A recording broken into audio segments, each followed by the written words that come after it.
আসসালামু আলাইকুম। চেনা যায়, এটা হচ্ছে আতা ফল। গাছ থেকে পারলাম।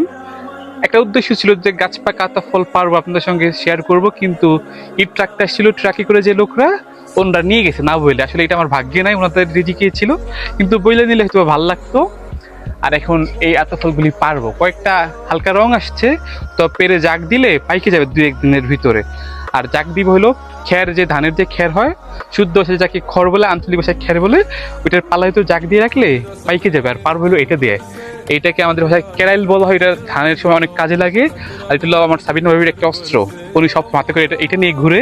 আর গাছটাও কিন্তু সাবিনা ভাবির, আর এইটাও সাবিনা ভাবির। এটা হলো সাবিনা ভাবির একটা দেশীয় অস্ত্র। তো চলেন এই অস্ত্র দিয়ে কয়েকটা পারা যাক, দেখি পারি কিনা। আর পাকাগুলি আসলে কি একটু ছোঁয়া লাগলেই পইরা যায়, কিন্তু এটা পড়তেছে না, সেরকম পাকে নাই তো। চেষ্টা করি আমরা।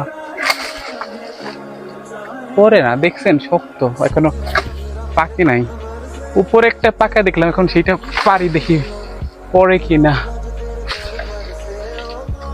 শক্ত, পাকে নাই এখনো, আর দেখা যাইতেছে না। পড়ছে, দেখি ওইটা কিরকম। চলেন একটু দেখা যাক।